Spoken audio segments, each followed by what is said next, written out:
Bonjour et bienvenue dans le monde du Guero Loco.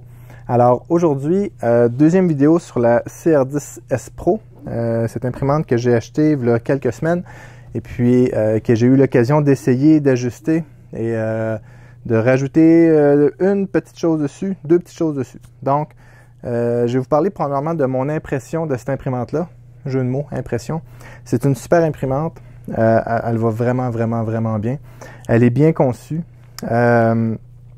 Je ne vais pas refaire un unboxing comme j'ai fait l'autre fois, cependant, le fait qu'il y ait un tube Capricorne dessus, je trouve ça vraiment génial.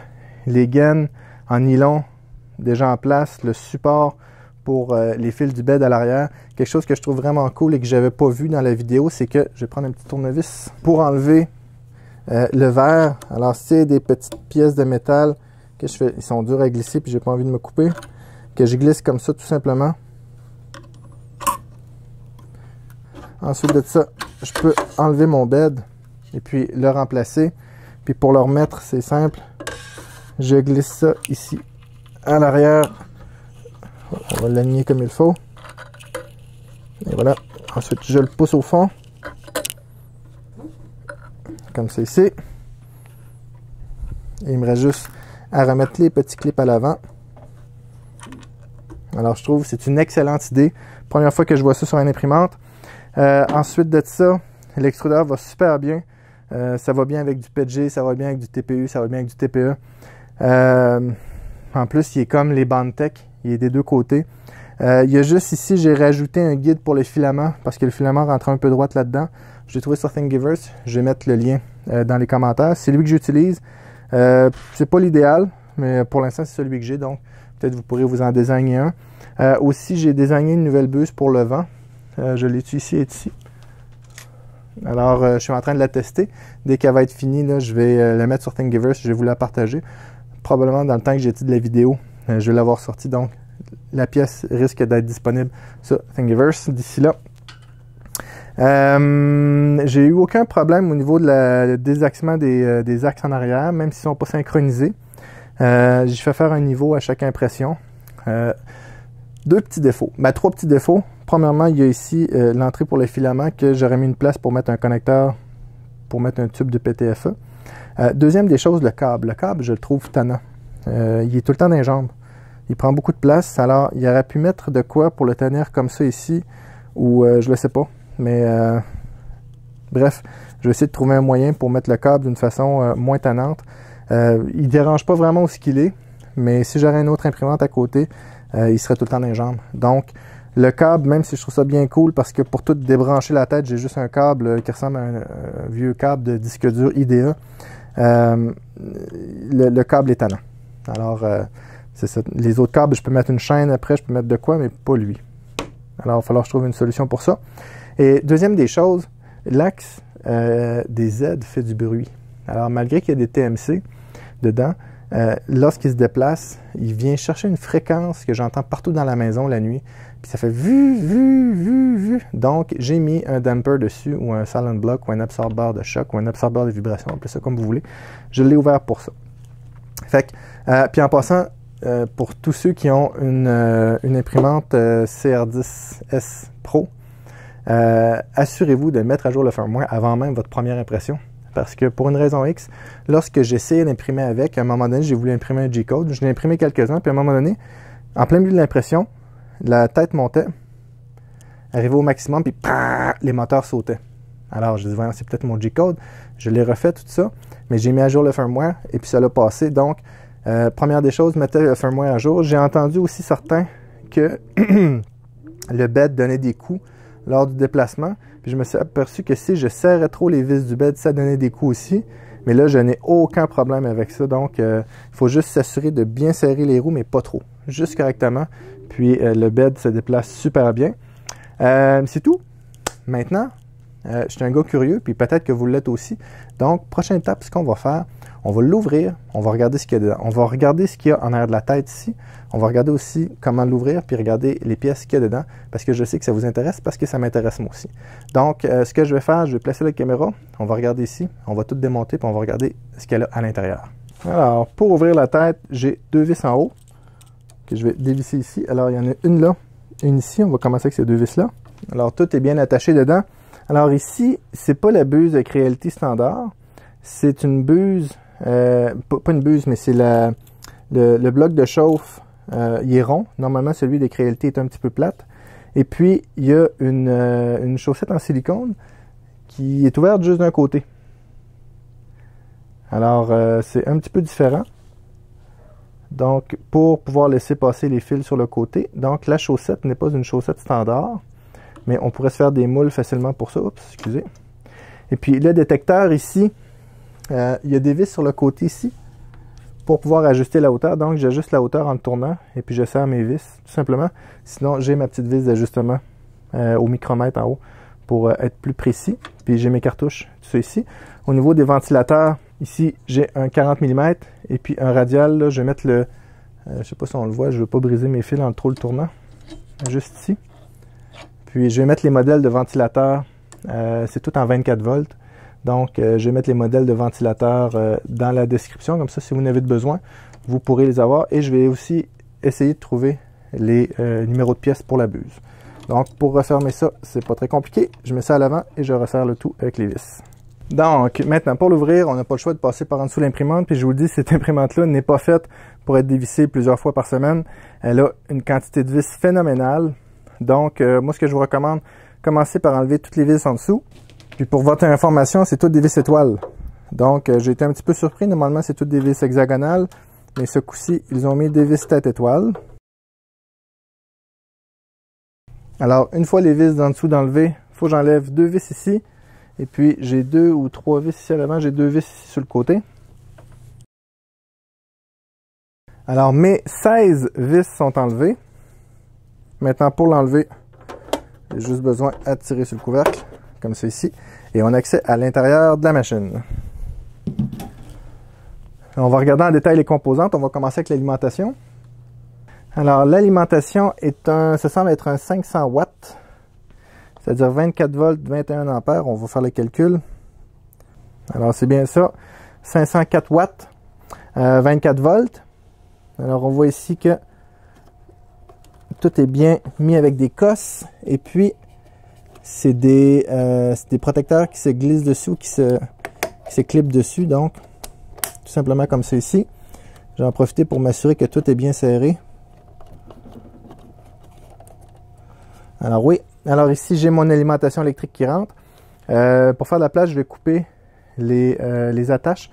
On va regarder ce qui se cache en dessous, on va suivre les fils. Alors mon entrée électrique est ici. Ici j'ai mon interrupteur.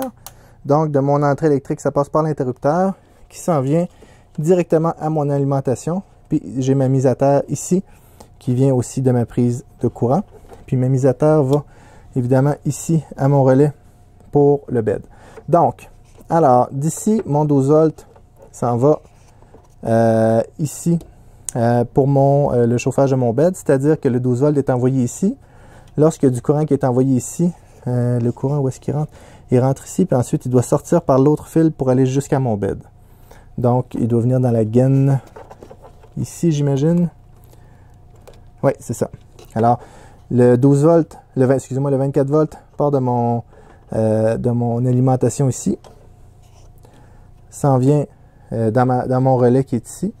Lorsque ma carte mère envoie du courant pour faire chauffer mon bed, au lieu de faire chauffer le bed, elle active le relais qui est ici et puis le courant est envoyé à mon bed avec, il doit avoir le deuxième fil ici doit aller à mon bed lui aussi. Ces deux fils-là ici viennent à ma carte mère, je vais aller de l'autre côté. Alors ici, ça rentre dans ma carte mère, c'est pas mes connecteurs préférés. Il semble pas avoir de férule, mais il y a de la colle chaude. Bon. Normalement, j'aime mieux avec des férules. On va voir à travers le temps si c'est bien fait.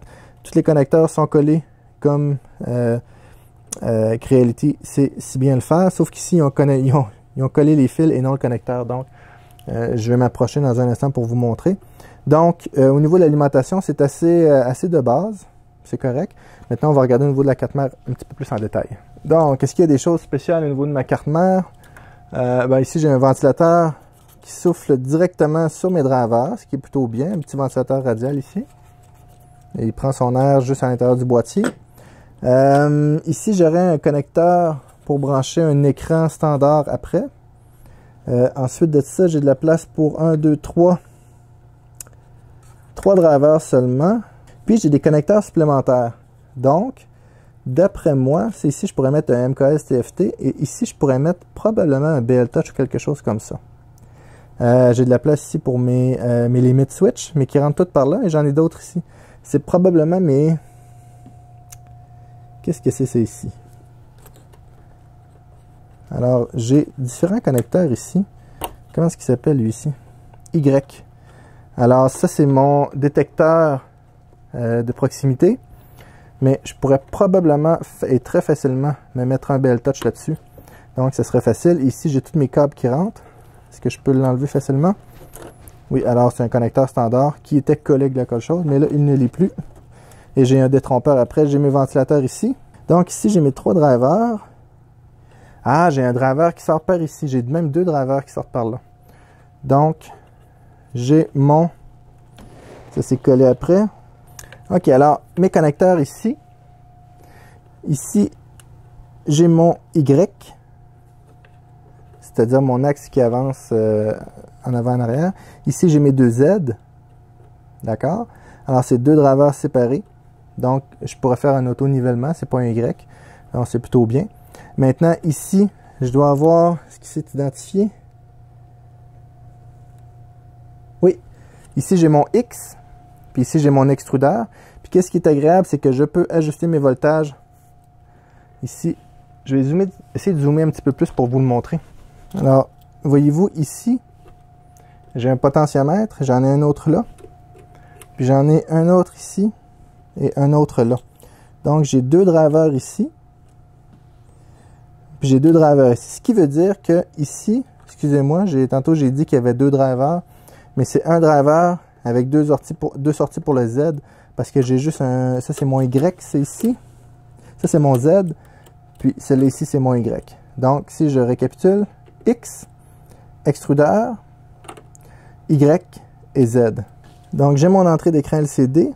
Et puis, ici, j'ai un lecteur de carte SD. Ah, c'est étrange, j'en ai un là. Puis, j'ai un autre lecteur de carte SD directement après la carte mère ici, en bas. Mais j'ai un autre lecteur de carte SD ici, probablement pour un firmware ou quelque chose comme ça.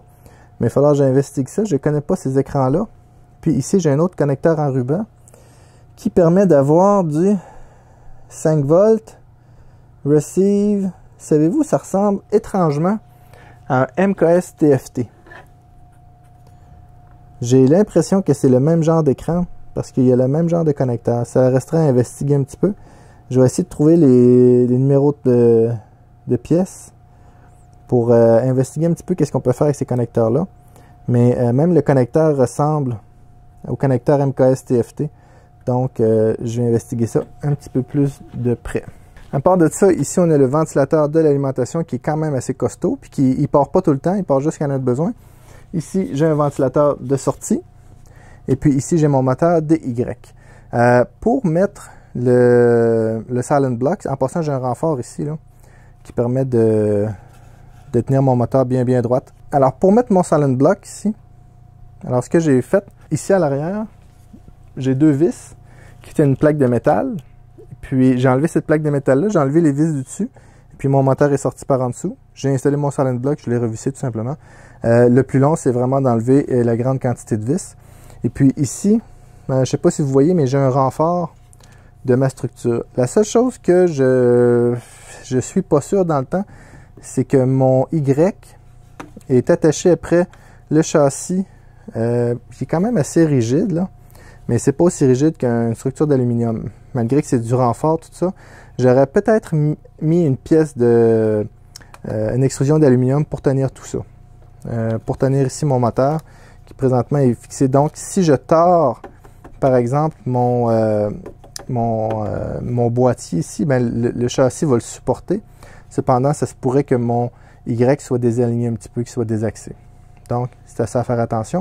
Et puis, à part de ça, ici, j'ai un bloc de foam qui semble être vissé ou collé, tout simplement. Et puis, c'est pas plus compliqué que ça. Puis ici, j'ai mon haut-parleur qui fait de la musique, qui vient se brancher après cet écran-là, tout simplement. Et j'ai un renfort encore pour le pivot de mon axe Y. Et ici, mon fil est coincé dedans. Donc, si je tire dessus, j'ai pas de crainte qui vienne arracher mon fil à l'intérieur de la carte mère. Si je veux l'enlever, je dois enlever ça ici puis sortir le fil par l'espace qui est ici. Donc, ça, c'est quand même bien fait. Ça semble pas briser le fil. Donc, c'est quand même plutôt bien.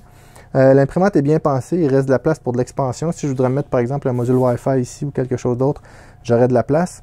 Il y a de la ventilation qui rentre ou qui sort par ici, par là. Et puis, à l'arrière, il y a de l'espace aussi pour une circulation d'air. J'ai une circulation d'air forcée ici. Un ventilateur là, ventilateur là. Ça semble être le même ventilateur que sur le côté de la buse. Donc, je vais regarder ça tout de suite. Ouais, c'est le même ventilateur. Donc, si j'en achète ici, ça peut faire pour l'intérieur ou pour ma buse. Puis, ce ventilateur-là est quand même un petit peu bruyant. Celui-là aussi. Donc, ça vaudrait peut-être la peine d'échanger. Donc, on va refermer le tout.